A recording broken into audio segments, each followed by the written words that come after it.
Thank you. I know I'm standing between you and lunch, so I'll be quick.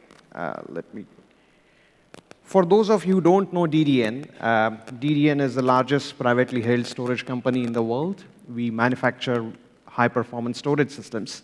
And just to give you an idea, where would you see DDN? Our background is in high-performance computing, supercomputing. So, for example, in Singapore, almost every supercomputer runs on DDN storage, including the National Supercomputing Centers, which has petabytes and petabytes of DDN storage, all the way up to small departments within universities, which are running their own smaller supercomputers. So for us, natural progression was from HPC, we went to AI, because that's where all the cutting-edge technology gets developed, tested, and they decide how to use it. So my talk is mainly today about understanding that how storage plays an important role in your AI. Okay? The very first rule of AI, or the deep learning or machine learning, is you have to have enough data to do an AI on it, right?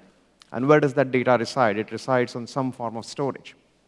Let me tell you what happens when you design a storage infrastructure, data storage infrastructure. Everybody thinks that people or users will use it in a particular way. Their expectation is like this. Okay? In reality, when you start using an AI infrastructure, what happens is this. Okay? I mean, what you design for is, let's say, streamlined, sequential, one process per compute node, accessing data in a very nice formatted fashion. In reality, you can't predict who's accessing what kind of data from the storage system. So you have to look for or estimate and make sure that you design storage which can cope up with the second scenario. Since we came from supercomputing background, where typical computing systems are of the order of 10,000 nodes, okay? So we design everything for that scenario. Now, I was trying to figure out that do people really know about how AI and deep learning and machine learning generates I/O? Okay? And I found quite a few articles. There was one very nice article which explained it in a very simple fashion. What it says is, let's say you are developing a facial recognition algorithm. Okay? On an average, you need 100 million images to train that algorithm. Okay? And 100 million actually is a very small number. Let's assume each image is at 4K resolution, 8 bits for coloring. So that size of that image is about 45 megabytes. Okay? Now, in AI, what the developers do is, when you transfer entire data set through your deep neural network once, they call it an epoch. Okay? And typically, you need 5,000, 10,000, 20,000 epochs to train your network.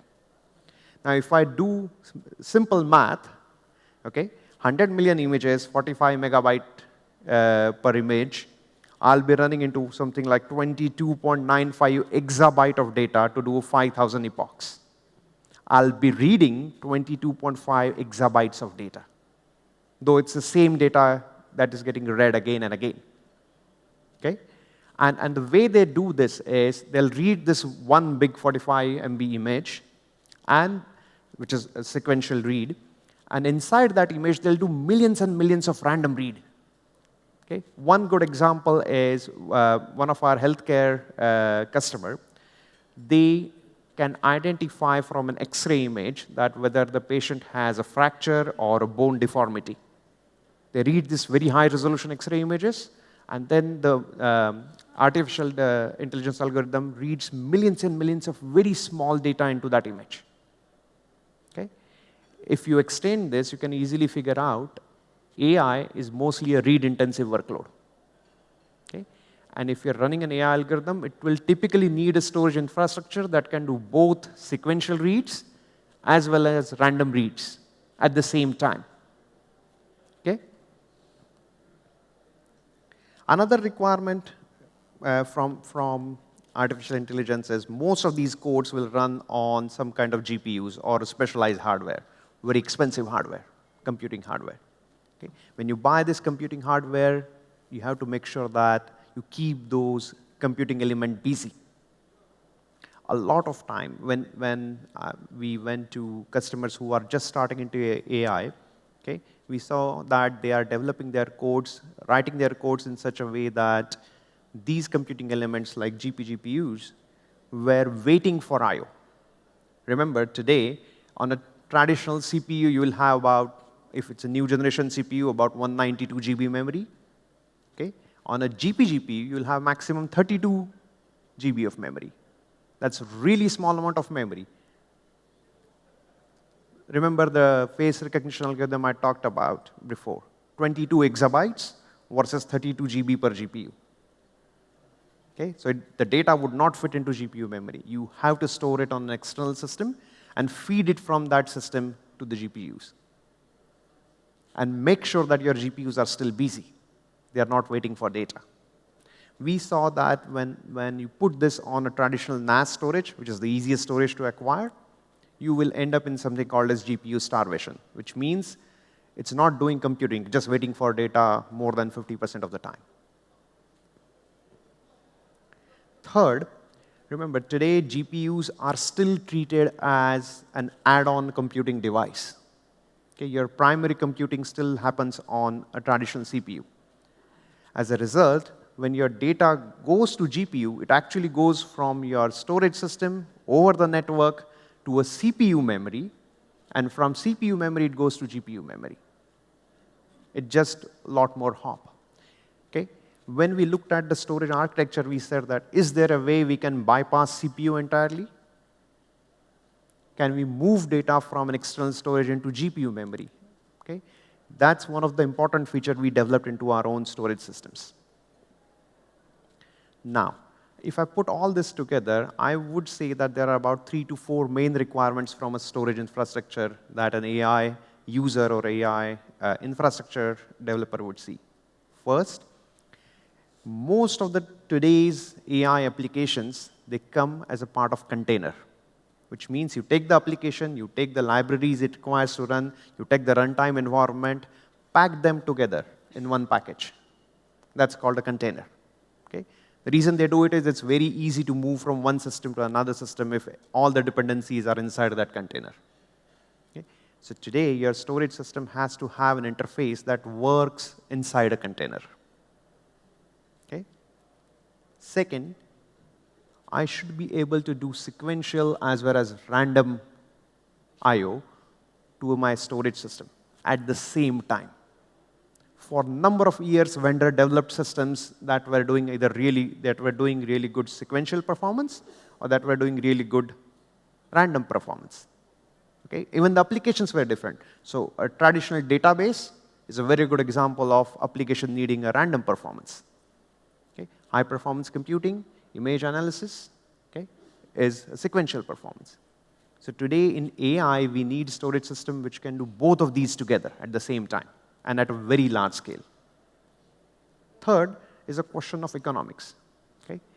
Now, the requirement of sequential plus random together drives to one particular type of storage, which is typically flash storage, which can do both really well. But if you put your exabytes of data on flash storage, you'll spend more on storage than the computing and than the benefits you are getting out of that AI application. So, as a result, you need a hybrid approach where you can have a really high performance storage, which can hold all the hot data, and you should be able to put rest of the data on a really high capacity, slow storage, in a way such that application doesn't get hampered. You don't see GPU starvation. That's the third requirement. And the fourth one is a very common, it's been going on for ages, but it's about data security. Okay? Especially end-to-end data security. When I say end-to-end, it means that from an application container all the way to the disk. Okay? Now, we looked at all these requirements and we put them together in a very nice package and a framework. We call it A3i, Anywhere Accelerated AI. Okay? That's a DDN framework that we developed along with another vendor called Nvidia. Okay?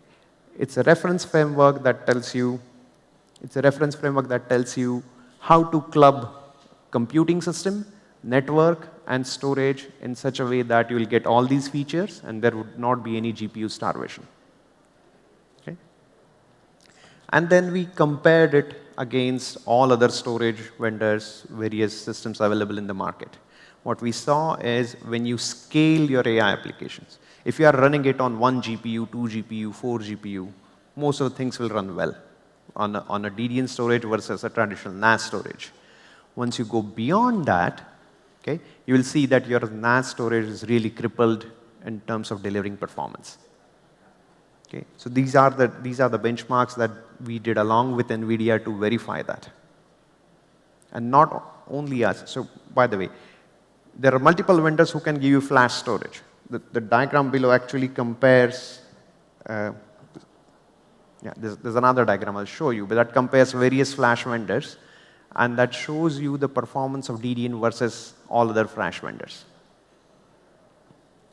Another important thing, this again from the perspective of application developers. We saw that lots and lots of AI application developers use a specific functionality called mmap.io, memory mapped I/O, which means that they will map a file to a computer's memory, okay? And whenever they access that region in the memory, they'll automatically fetch data from the file. This particular function actually is very, very important. When you run a benchmark with this function enabled, you will see that most of the traditional NAS systems, SAN systems, parallel file systems will deliver very, very poor performance. Okay? You need to optimize these systems to make sure that if your application uses mmap, you should be able to get a very good performance, and that's what we do with DDN. Now looking at all these requirements, what actually we developed. Okay? As I said, we developed this program called A3i with Nvidia. If you are using Nvidia GPUs, okay, this is a program, this is an architecture that tells you how to club everything together so that your GPUs won't starve. It's available on DDN's website, it's available on Nvidia's website, and again, this is a framework. It doesn't tell you exactly use this computing. It tells you that whether it's Nvidia, whether it's some other vendor, these are the kind of things you need to worry about. We actually developed these 4 storage systems. As you can see, they're from very small, about 15 terabyte, all the way up to 20 petabytes in a single system. Very, very high performance, both throughput and IOPS at the same time. Okay. And we club them with a software suite. It's called Exascaler. It was developed for supercomputers. Now it's adopted to AI, which can club data, whether it's on your local system, whether it's in cloud, whether it's in your big data Hadoop system. It can club all this together, make sure it satisfies all the requirements we talked about before, such that it can give you really, really good performance on the AI systems. We also realized that as a customer, you have a lot of options. It doesn't have to be Nvidia. You can buy your computing system from any of the vendors with different CPU architectures. So today, DDN is the only storage vendor in the world who has latest and greatest CPUs and GPUs installed with DDN system at a very, very large scale all over the world. Okay? And again, as we said, we keep on innovating continuously. In 2018, we announced our A3i infrastructure for NVIDIA's DGX1 platform, where from our smallest system, we were doing about 23 to 25 gigabyte per second performance. With NVIDIA's DGX2, as the computing evolved, we doubled our storage performance as well from the same platform. Okay? This is an example of that same smaller system. It's a 2U system that does about 45 gigabytes per second sequential throughput and about close to 500,000 IOPS at the same time. And as I said previously, there are public studies available comparing DDN storage with all other vendors' flash storage and how it performs. It went to such a good level that NVIDIA put us in their documentation. Okay? If you go to NVIDIA's website and look at the DGX documentation, the first 2 storage systems, Exascaler and Gridscaler, both are DDN systems mentioned in that document. And finally, This is all good. There are lots of applications. But as a traditional IT CIO or a CTO, you have to ask that, how does this AI is going to benefit my company? I asked that question to our own CIO.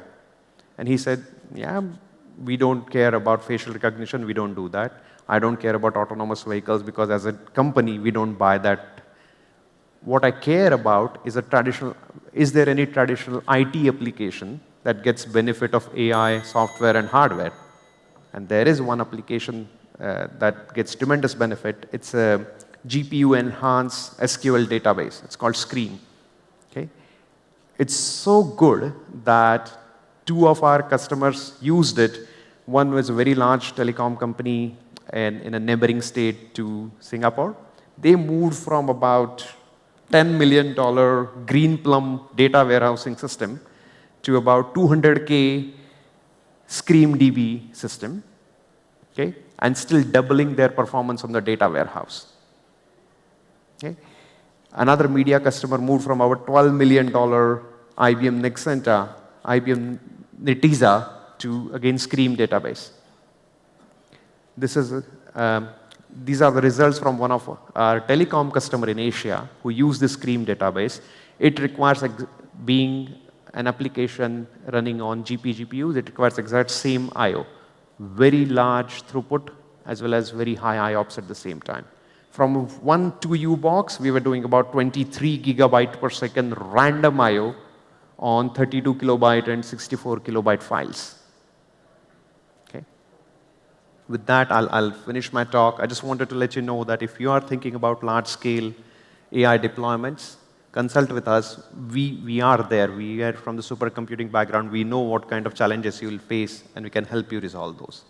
Okay. With that, I'll conclude my talk. Thank you.